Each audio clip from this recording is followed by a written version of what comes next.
அம்மா லக்ஷ்மி, நீ ஒன்றும் கவலைப்படாத. கோவில்ல நான் எல்லா ஏற்பாடும் பண்ணிட்டேன். நாளைக்கே நீ வரலட்சுமி விரதத்தை பண்ண போற. ஆனா நம்ம பண்ண போற இந்த விரதம் அத்தைக்கு தெரிஞ்சிருச்சுன்னா? அவளுக்கு தெரியாம நான் பாத்துக்கிறேன். விரதத்தை கண்டிப்பா நம்ம செஞ்சாகணும். நீ வேற எதுவும் யோசிக்காத. ஒரு பக்கம் மித்ராவை பத்தி என்கொயரி பண்ணிட்டு இருக்கோம். அந்த வேலையெல்லாம் விட்டுட்டு வரலட்சுமி விரதம் பண்ணணும்னா? இங்க பாருமா, ஜோசியர் ஒரு விஷயத்த சொல்லிட்டாருன்னா அதுக்கு பின்னாடி நிறைய அர்த்தம் இருக்கும். அதுக்கான பலனும் கிடைக்கும். நம்ம ஜோசியர் சொன்ன மாதிரி வரலட்சுமி விரதத்தை பண்ணோம்னா மித்ரா நமக்கு திரும்ப கிடைக்க வாய்ப்பு இருக்குமா? நீயே ஒரு தடவை யோசிச்சு பாரு. சரி, ஓகே மாமா.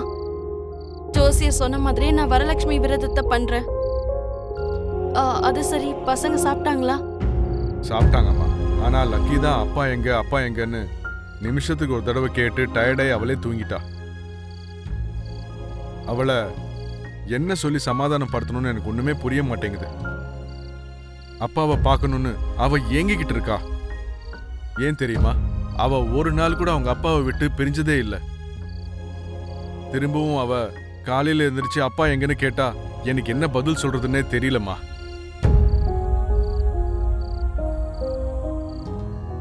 வணக்கம் ஜோசியரே. வணக்கம். அம்மா லக்ஷ்மி, விரதத்துக்கு தயாரா இருக்கல்ல? தயாரா தான் இருக்கேன் ஜோசியரே. ஆனா ஒரு பக்கம் மித்ரா எங்க இருக்காரு, என்ன நிலைமையில இப்ப இருக்காருன்னு எனக்கு தெரியல. கவனம்லாம் அந்த பக்கம் இருக்கும்போது இனி இந்த தாய் மேலையும் இந்த தாய்க்கு செய்யற விரதத்து மேலையும் நான் எப்படி கவனத்தை செலுத்த போறேன்னு எனக்கு தெரியல ஜோசியரே. அம்மா லக்ஷ்மி, அந்த சீதா தேவிக்கு எவ்வளவு கஷ்டம் வந்ததோ அதே அளவுக்கு கஷ்டம் உன்னோட வாழ்க்கையிலயும் வந்திருக்கு. நந்தன் குடும்பத்துக்கு மருமகளா இருக்க வேண்டிய நீ யார் கண்ணையும் படாம நீ தலைமறைவா வாழ்ந்துகிட்டு இருக்க. இப்ப கூட உன் உருவத்தை நீ மாத்திக்கிட்டு உன்னோட வீட்லயே நீ ஒரு மூணாவது மனுஷி மாதிரி வாழ்ந்துகிட்டு இருக்க. ஒவ்வொரு விஷயத்திலையும் உனக்கு கஷ்டம்தான் வந்துகிட்டு இருக்கு.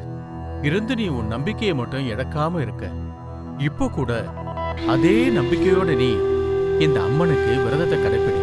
இந்த விரதத்தை முடிச்சா காணாம போனவரோட புருஷன் கண்டிப்பா வந்துருவாருமா. என்னம்மா ஜோசியரே, அம்மா மேல நம்பிக்கை வச்சு இந்த விரதத்தை செய்யணும். ஆனா இதெல்லாம் செய்யறதால மட்டும் அவரை காப்பாத்த முடியுங்கிற நம்பிக்கை எனக்கு இல்ல ஜோசியரே. இங்க பாரு லட்சுமி, மித்ராவை எத்தனையோ தடவை பல கண்டங்கள்ல இருந்து காப்பாத்திருக்க. அதே மாதிரி இந்த கண்டத்துல இருந்து கூட நீதான் மித்ராவை காப்பாத்தணும். மித்ராவுக்கு வந்திருக்கிற ஆபத்தை நீதான் விலக்கி ஆகணும். ஆனா மாமா, ஒவ்வொரு தடவையும் நான் மித்ரா கூட இருந்ததுனால மட்டும்தான் மித்ராக்கு வர கண்டத்துல எல்லாம் இருந்து அவரை என்னால காப்பாத்த முடிஞ்சது. ஆனா இப்ப அவரை எங்க இருக்காருன்னே தெரியல. அவரை எப்படி கண்டுபிடிக்கணும்னு தெரியல. அப்படி இருக்கும்போது இந்த கண்டத்துல இருந்து அவரை எப்படி என்னால காப்பாத்த முடியும்? இங்க பாரு லக்ஷ்மி, நீ எவ்வளவோ மனதைரியம் கொண்டவ. அதனாலதான் ஒவ்வொரு தடவையும் உன்னை நிலக்கொலைய வச்சுக்கிட்டு இருக்கிற பிரச்சனைகளை எதிர்த்து நீ போராடி இருக்க. உன்னோட நல்ல மனசுக்கு அந்த அம்மன் கூட உனக்கு கண்டிப்பா துணையா இருப்பாங்க. அந்த அம்மன் மேல பாரத்தை போட்டு நீ விரதத்தை ஆரம்பிச்சிரு. முதல்ல நீ குளத்துக்கு போய் நல்லா குளிச்சுட்டு வரணும். அதுக்கப்புறம் 5 சுமங்கலிகளுக்கு காலை கழுவி மஞ்சள் பூசி அவங்க ஆசீர்வாதத்தை வாங்கினதுக்கு அப்புறம் தான் நீ விரதத்தை ஆரம்பிக்க. சரியா? சரிங்க ஜோசியரே. ஓமா, நீ குளத்துக்கு போயிட்டு வாமா. சரிங்க மாமா. மனிஷா நில்லு. என்னாச்சு மனிஷா? கையில இருக்கிற புது 100 ரூபாய் நோட்டு கை நழுவி கீழே விழுந்த மாதிரி யாரை இவ்ளோ பதட்டமா தேடுற? அவளுக்காக தான் ஆண்டி. அவளை எங்க தேடினாலும் கிடைக்கவே இல்ல. அவளுக்காகனா யாருக்காக? சம்யுக்தாக்காகவா? ஆண்டி, உங்களுக்கு எத்தனை தடவை சொல்றது? அவ சம்யுக்தா கிடையாது, லக்ஷ்மி. சரி சரி, அவளை எதுக்காக நீ தேடிக்கிட்டு இருக்க? காலையில எழுந்திருச்சதுமே மித்ராவை தேடுறதுக்கு போயிருக்கா போல இருக்கு. அவளை ஃபாலோ பண்ணி அவளுக்கு முன்னாடி மித்ராவை நம்ம தான் காப்பாத்தணும்னு சொன்னோம்ல. Oh shit. ஆமால மனிஷா, நான் அந்த விஷயத்தையே மறந்து போயிட்டேன். முதல்ல உங்களை சொல்லணும் ஆண்டி. பேசாம மித்ராவை நானே தனியா போய் கண்டுபிடிச்சிருந்திருக்கணும். நான் அனாவசியமா உங்ககிட்ட வந்து ஐடியாவை கேட்டு அந்த லக்ஷ்மியை நம்பி உட்காந்துட்டு இருந்திருக்கேன். இப்போ மித்ராவை எப்படி கண்டுபிடிக்கணும்னு கூட எனக்கு தெரிய மாட்டேங்குது. மனிஷா கூல். நாம ரொம்ப ஆவேசப்பட்டா அரைகுறையா வேலை செய்யற மூளை கூட சுத்தமா வேலை செய்யாம போயிடுமா. போத நிறுத்துங்க, உங்க அட்வைஸே வேண்டாம்.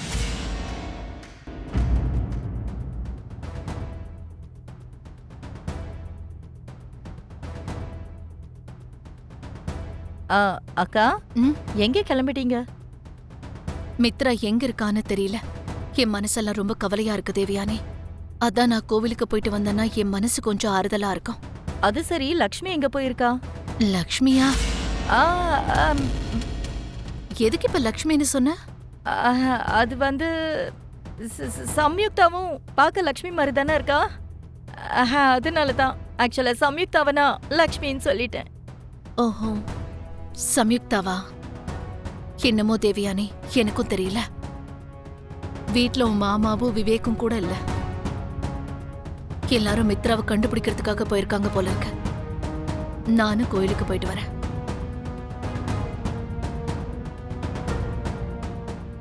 இப்ப என்ன செய்யறது ஆண்டி? லக்ஷ்மி எங்க போயிருக்கானே தெரியாது. அவ மித்ராவை காப்பாத்திட்டானா மறுபடியும் லக்ஷ்மிக்கு நல்ல பேர் கிடைக்கும். மித்ரா பார்வைக்கு நான் கெட்டவள தான் தெரிவேன்.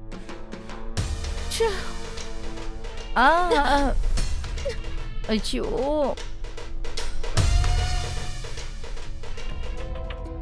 அம்மா லக்ஷ்மி, விரதத்தை ஆரம்பிக்கிறதுக்கு முன்னாடி 5 சுமங்கலிகளோட பாதத்துக்கு மஞ்சள் பூச சொன்னது ஞாபகம் இருக்கா?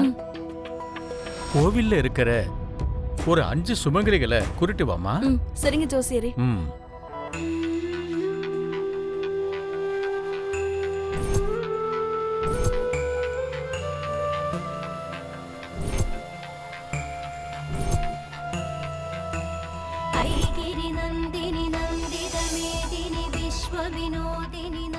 அம்மா, என் புருஷன் உயிரை காப்பாத்திக்கிறதுக்கு நான் வரலட்சுமி விரதம் பண்ணிக்கிட்டு இருக்கேன்.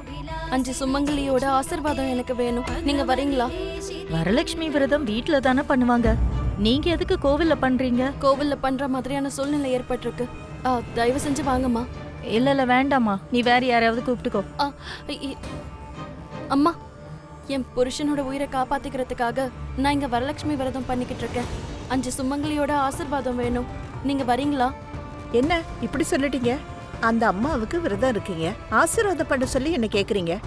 ஆசீர்வாதம் தானே கேட்டேன், பணம் ஒண்ணு கேட்கலையே. நான் கண்டிப்பா வரேம்மா. அம்மா, என் புருஷனுக்காக நான் பூஜை பண்ணிக்கிட்டு இருக்கேன். நீங்க பூஜைக்கு வரீங்களா? வரேம்மா. ரொம்ப சந்தோஷமா. வாங்க.